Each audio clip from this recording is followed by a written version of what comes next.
Mechanical Numpad keyboards are usually the go-tos when it comes to ultimate office productivity. The usual downsides to this, when compared to smaller layouts, are the lack of a volume knob and the bigger design. Fortunately for the IF99, you don't have to deal with a bigger Numpad keyboard design due to its compact layout without adjusting to new typing habits. You still don't get a volume knob here, but you can always change the functions of the keys thanks to its QMA via support with 4 layers to customize. And just like most modern keyboards, you still get 3 modes, namely Bluetooth, 2.4 GHz dongle, and wired USB-C. So what makes the IF99 stand out among the rest? I think there are 2 things, the LCD screen and this nifty magnetic storage dock for the dongle.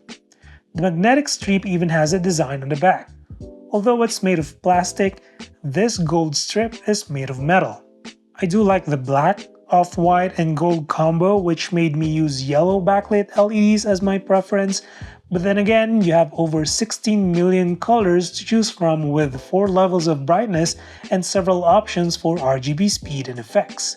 The IF99 uses plastic for the entire design, making it relatively lightweight at 1.2 kilograms. Usually you expect a folding stand since it's plastic, but this one has a fixed typing angle. Not a big deal to me, but it may be to some of you. What you heard at the beginning of the video was the Yunzii Cocoa Cream V2 linear switch.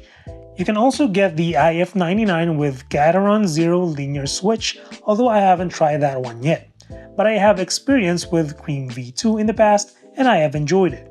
It has strong tactile feedback and it's definitely on the noisier side despite the pre-looped switches.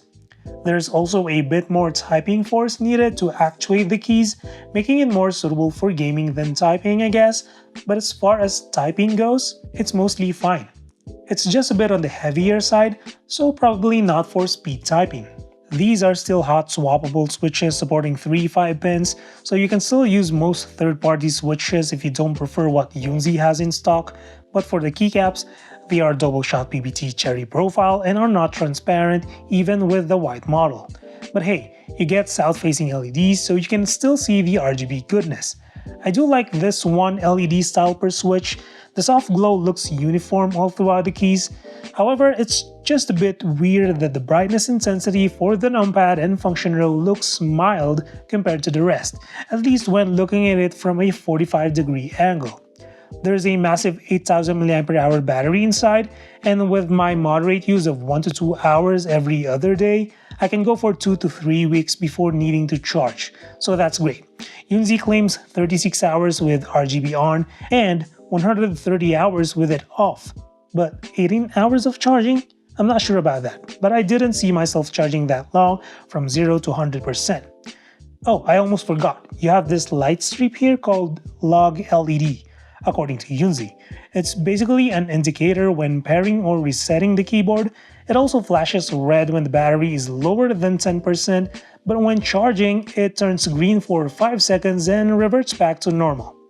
It also has 4 levels of intensity, but you can turn it off completely as well. I think they missed the opportunity to make it a battery bar, but fret not because you can either use function plus right control or just check the OLED screen. While it's not the sharpest nor the best OLED screen I've seen, Yunzii claims it's OLED. There are 3 pages here. The first one is the home page that displays the date, time, battery, Windows Numpad caps locks, connection mode, and the keyboard system you're in, which is either Windows or Mac. You do need to pay attention to the lightning icon because it's always there, but the indication that the keyboard is charging is that the white icon turns blue. The second page is for images, and the third page is for GIF. Yep, you heard that right. It's a fun addition, but if you really want to customize this, you need to download a separate software. While it's not the most intuitive, it works. If you need to sync the time and date, just press this button once and you'll be good. If you need to change the photo or GIF, select your desired option. You can also add several images or GIFs which you can cycle through by pressing adding frames. I almost forgot about the price. The Yunzii IF99 retails for $125 on their website, but usually goes on sale for $99. I feel like it's in a tough spot for its price given the $100 price point is very competitive, but if you think this one fits your bill, it might be worth it, especially if you like the small gimmicks, namely the LCD and magnetic stash for the dongle. Links are in the description box below if you're interested. But that's it for this one. Drop a sub or like if you feel like supporting the channel, and as always, until the next one, stay safe.